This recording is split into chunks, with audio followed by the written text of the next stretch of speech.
அஸ்ஸலாமு அலைக்கும் வரஹ்மத்துல்லாஹி வபரகாத்துஹு. கனாவில் கண்ட காதலர்.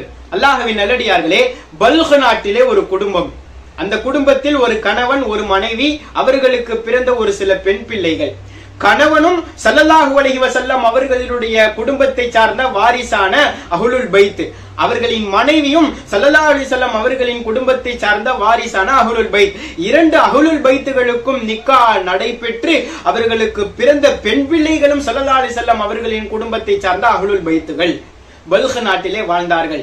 அந்த கணவருக்கு நோய்கள் அதிகமாக ஏற்பட்டு நோயின் காரணமாக வஃபாத்தாகி விட்டார்கள். அந்த மனைவி இப்பொழுது தனக்கு பிறந்த பெண் பிள்ளைகளை எல்லாம் அழைத்து கொண்டு நாம் சமர்கந்துக்கு சென்று விடலாம் என்று சமர்கந்துக்கு செல்லுகிறார்கள். சமர்கந்திலே இரவு நேரத்திலே செல்லுகிறார்கள். ஒரு பள்ளிக்குள்ளே தன்னுடைய பெண் பிள்ளைகளை எல்லாம் உறங்க வைக்கிறார்கள். உறங்க வைத்துவிட்டு தன்னுடைய பெண் பிள்ளைகளுக்கு இரவு உணவு தர வேண்டும் என்பதற்காக உணவு ஏற்பாடுக்காக செல்லுகிறார்கள். வெளியே ஒரு மார்க்கெட்டு போல் ஒரு இடம். அந்த இடத்திலே இரண்டு பிரிவினர்கள். ஒரு பிரிவினர்கள் முஸ்லிம்கள், நிறைய இஸ்லாமியர்கள் இருந்தார்கள், கூடியிருந்தார்கள்.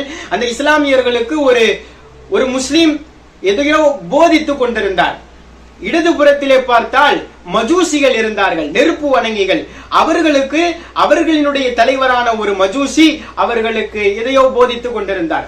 நான் முதலில் அந்த பெண்மணி சொல்லுகிறார்கள், அஹ்லுல் பைத் குடும்பத்தை சார்ந்த ஸல்லல்லாஹு அலைஹி வஸல்லம் அவர்களின் குடும்பத்தை சார்ந்த அந்த பெண் கூறுகிறார்கள், நான் முதலில் அந்த முஸ்லிம் இடத்திலே, அந்த இஸ்லாமியர்களுக்கு போதனை செய்யக்கூடியவரிடத்திலே நான் சென்று கேட்டேன், இன்று நாங்க இது மாதிரி பல்ஹ் நாட்டில இருந்து வந்திருக்கிறோம், இந்த பள்ளியில எங்களுடைய பெண் பிள்ளைகளை எல்லாம் உறங்க வைத்து விட்டு வந்திருக்கிறேன், உங்களால் ஏதாவது உணவு தர முடியுமா என்று கேட்டார்கள்.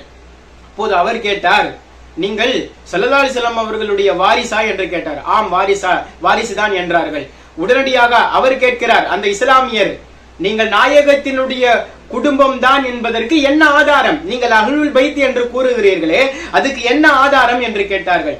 அவர்கள் கூறினார்கள், ஆதாரம் எல்லாம் நான் எப்படி தருவது என்று கேட்டார்கள். அப்படி என்றால் உங்களுக்கு எதுவும் தர முடியாது, செல்லுங்கள் என்று சொல்லிவிட்டார். அவர்கள் வருகிறார்கள், மஜூசி இடத்திலே வருகிறார்கள். அவர்களே சொல்லுகிறார்கள், நான் அந்த மஜூசியினுடைய தலைவரிடத்திலே கேட்டேன், உணவு ஏதாவது கிடைக்குமா என்று கேட்டேன். அவர் தன்னுடைய வீட்டிற்கு அழைத்து சென்றார். அழைத்து சென்று அந்த அவர்களுடைய மகளை அழைத்து, நீங்க அந்த பள்ளிவாசலுக்கு போங்க, அந்த பள்ளிவாசலை உங்களுடைய பெண் பிள்ளைகள் எல்லாம் உறங்குவார்கள், அனைவரையும் அழைத்து வாருங்கள் என்று அழைத்து வரப்பட்டது. அனைத்து பெண் பிள்ளைகளும் அந்த மஜூசியினுடைய வீட்டிலே இருக்கிறார்கள். அனைவருக்கும் அந்த இரவிலே புத்தாடை வழங்கப்பட்டது. தாராளமாக வயிறு நிரம்ப ஸல்லல்லாஹு அலைஹி வஸல்லம் அவர்களினுடைய குடும்பத்தினர்களை, அஹ்லுல் பைத்துகளை ஒரு மஜூசி விளங்கி வைத்திருக்கிறார், அவர்களுக்கும் உணவு வழங்கி இருக்கிறார். இப்பொழுது இரவு ஆகுகிறது. அந்த இஸ்லாமியர் ஸல்லல்லாஹு அலைஹி வஸல்லம் அவர்களினுடைய குடும்பத்தை சார்ந்த அந்த பெண்ணிடத்திலே என்ன ஆதாரம் என்று கேட்டார் அல்லவா, அவருடைய உறக்கத்திலே ஸல்லல்லாஹு அலைஹி வஸல்லம் அவர்கள் காட்சி தருகிறார்கள். இவரும் நிற்கிறார். அந்த முஸ்லிம் ஸல்லல்லாஹு அலைஹி வஸல்லம் அவர்களை காணுகிறார். அந்த பாக்கியத்தை பெற்று விட்டார். ஸல்லல்லாஹு அலைஹி வஸல்லம் அவர்களுடைய கையிலே லிவா, அந்த கொடி இருக்கிறது. மறுமை வந்து ஸல்லல்லாஹு அலைஹி வஸல்லம் அவர்களுக்கு கியாமத்திலே ஒரு கொடி தரப்படும் அல்லவா, மறுமை வந்ததை போல் அவர் நினைக்கிறார். மறுமை வந்து விட்டதா என்று நினைக்கிறார். நாயகத்திற்கு பின்னால் மிகவும் பிரம்மாண்டமான ஒரு கோட்டை, பச்சை நிற கோட்டை. நாயகத்திடம் நான் கேட்டேன் என்று அவரே கூறுகிறார். நான் நாயகத்தை பார்த்தேன், அவர்களுக்கு பின்னால் அந்த கோட்டையையும் பார்த்தேன். பெருமானாரிடத்திலே நான் கேட்டேன், நாயகமே இந்த கோட்டை யாருக்கானது என்று கேட்டேன்.